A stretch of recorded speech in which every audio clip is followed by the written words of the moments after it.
बहुत बहुत स्वागत है भाई लोगों का। आप सब शशांक है। आप सबसे एक छोटी सी रिक्वेस्ट है कि प्लीज़ इस वीडियो को जल्दी से लाइक कर दीजिएगा, चैनल को सब्सक्राइब कर लीजिएगा अगर अभी तक नहीं किया है तो, नोटिफिकेशन बेल प्रेस कर लीजिएगा, क्योंकि जब कभी भी कोई ब्रेकिंग न्यूज़ आएगी, कोई बड़ा अपडेट आएगा तो आपके फ़ोन पर नोटिफाई हो जाएगा। और इसके साथ में आप सब लोगों से एक और रिक्वेस्ट है, प्लीज़ टेलीग्राम चैनल से ज़रूर जुड़ जाइएगा। इस वीडियो के डिस्क्रिप्शन में और साथ साथ कमेंट सेक्शन में आपको टेलीग्राम चैनल का लिंक मिल जाएगा। प्लीज़ जुड़ना बिल्कुल भी मत भूलिएगा। बिना किसी देरी के शुरुआत करते हैं। फाफ डू प्लेसिस को लेकर के क्या खबर है उसके बारे में बातचीत करेंगे। और प्लेइंग 11 देखो, पहले तो एक बात यह है कि जैक फ्रेज़र मगर्ग वो अभी तक एक भी मैच में अच्छे से परफॉर्म नहीं कर पाया है। सिर्फ एक मैच में 38 रन की पारी उसके बैट से आई थी, बट वो पारी भी ऐसी थी जिसमें एक कैच छूटा था, एक मौका मिला था, तब जाकर के उसने रन्स बनाए थे। अब तक देखोगे तो कुल 46 रन के आसपास जैक फ्रेज़र ने बनाए हैं पिछले 5 मुकाबलों में, और स्ट्राइक रेट भी उतना ही रहा है। मतलब कोई फ़ायदा नहीं हो रहा है जैक फ्रेज़र के होने से। अब एक पॉइंट ये आता है कि जैक फ्रेज़र मगर्ग को आप ड्रॉप कर दो और केएल राहुल को आप ओपनिंग पर प्रमोट कर दो या करुण नायर को प्रमोट कर दो, बट ये चीज़ तब हो पाती जब फाफ डू प्लेसिस खेलते। फाफ डू प्लेसिस को लेकर के जो बड़ा अपडेट है, बड़ी खबर है, वो ये है कि फाफ डू प्लेसिस आपको हो सकता है कि इस मुकाबले में भी खेलते हुए ना दिखाई दें। दिल्ली की टीम प्रैक्टिस कर रही है कोटला में, और वहाँ पर फाफ प्रैक्टिस करते हुए नहीं दिख रहे हैं। फाफ डू प्लेसिस आपको इस मैच में भी खेलते हुए नहीं दिखेंगे, ये बात ऑलमोस्ट मान लीजिए। कंफर्म तब हो जाएगा जब टॉस हो जाएगा, टॉस पर पता चल जाएगा। फाफ डू प्लेसिस को ग्रॉइन इंजरी हुई थी, जिसकी वजह से उन्होंने चेन्नई वाला मुकाबला मिस किया। उसके बाद वो इम्पैक्ट प्लेयर के तौर पे खेले थे, बट फिर उन्होंने जो मुंबई वाला मैच था उसको मिस आउट किया था, क्योंकि वो इंजरी रीअकर हो गई थी। और फाफ ने इस बारे में खुद कहा था मुंबई वाले मैच के बाद कि होपफुली नेक्स्ट वीक तक मैं ठीक हो जाऊंगा, रिकवरी अच्छी चल रही है, बट पेशेंस गेम वो इम्पॉर्टेंट है। तो आपको कुछ और मैचेस हो सकता है कि फाफ डू प्लेसिस की सर्विसेज ना मिलें दिल्ली के लिए, फाफ कुछ मैचेस में और ना खेलें।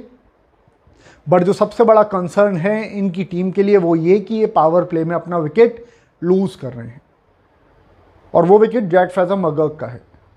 अब इनके पास में ओपनिंग का ऑप्शन कौन कौन है? एक तो केएल राहुल है, दूसरा करुण नायर है, तीसरा अभिषेक पोरेल है जो कि लास्ट मैच में इन्होंने ट्राई किया था।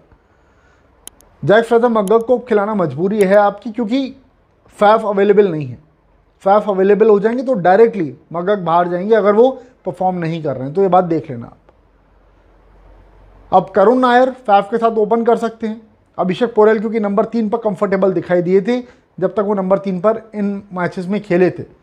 4 मुकाबले उन्होंने नंबर 3 पर खेले और चारों मैचेस में कंफर्टेबल दिखाई दिए, मतलब अनईजी नहीं दिखाई दे रहे थे वो। ठीक है, तो इस लिहाज से आप देखो तो अभिषेक पोरेल नंबर 3 पर आपको खेलते हुए दिखाई देंगे। उसके बाद में अगर आप कुछ केएल राहुल के फैंस बहुत ज़्यादा अगर इस बात को चाहें तो एक पॉइंट ये हो सकता है कि केएल राहुल को नंबर 4 से उठा करके ओपनिंग पर ले आए।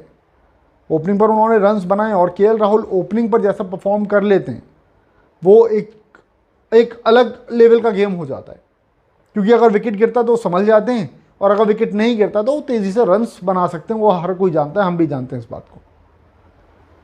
लेकिन यहाँ पर करुण नायर आते हैं पिक्चर में। क्या दिल्ली कैपिटल्स का मैनेजमेंट करुण नायर पर इतना ट्रस्ट कर सकता है कि उनको मिडिल ऑर्डर की पूरी कमान सौंप दे?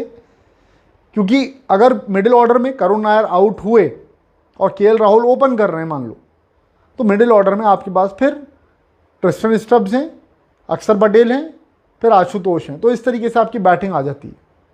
तो इसलिए अपने मिडिल ऑर्डर को फॉर्म रखने के लिए दिल्ली कैपिटल्स का मैनेजमेंट चाह रहा है कि वो केएल राहुल को नंबर 4 पर खिलाए, ओपनिंग पर ना भेजे। बट हम तो चाहेंगे केएल ओपनिंग पर आ जाए।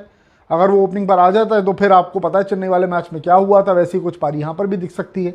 बट ऐसा अनलाइकली है, ऐसा होगा नहीं। हम चाहते हैं बट ऐसा होगा नहीं, ये बता रहा हूँ मैं आपको। करुण नायर ओपन करते हुए आपको दिख सकते हैं, अभिषेक पोरेल आपको लास्ट मैच की तरह ओपन करते हुए दिख सकते हैं इस मैच में। तो प्लेइंग 11 जो इस मैच में खेल सकती है, जैक फ्रेज़र मगर्ग, अभिषेक पोरेल, नंबर 3 करुण नायर, नंबर 4 पर केएल राहुल, 5 अक्षर पटेल, उसके बाद ट्रिस्टन स्टब्स 6, 7 पर आशुतोष, 8 पर विपराज, फिर स्टार्क हो गए आपके पास, मुकेश कुमार हो गए, कुलदीप यादव हो गए, साथ में मोहित शर्मा हो गए, ये आपके खिलाड़ी हैं जिसमें से इम्पैक्ट प्लेयर के रूप में शायद मुकेश खेलें या मोहित खेलें। बाकी तो इस तरीके से ही प्लेइंग 11 इनकी इस मैच में आपको खेलते हुए दिखाई देगी राजस्थान के सामने। और राजस्थान की टीम अनचेंज्ड जाएगी, उसमें कोई भी चेंज की गुंजाइश है नहीं।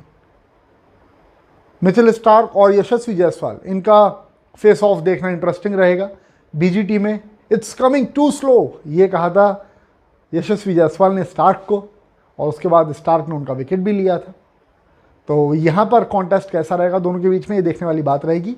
बट फिलहाल अभी मेजर अपडेट यही था कि Faf du Plessis will not be playing in this match, ऐसा माना जा रहा है, ऐसा बताया जा रहा है, मुझे ऐसा पता चला है। और उसके अलावा जैक फ्रेजर मगर ड्रॉप नहीं होंगे, वो खेलेंगे और केएल राहुल मिडिल ऑर्डर में ही आपको खेलते हुए दिखाई देंगे। फिलहाल अभी इस वीडियो में इतना ही है। Thank you so much for watching, bye bye, see you, take care. Please subscribe कर लीजिएगा चैनल को, नोटिफिकेशन बेल प्रेस कर दीजिएगा और इस वीडियो को लाइक करना बिल्कुल भी मत भूलिएगा। सारे क्रिकेट से रिलेटेड अपडेट्स आपको इसी तरह से मिलते रहेंगे। Thank you so much, bye bye, take care.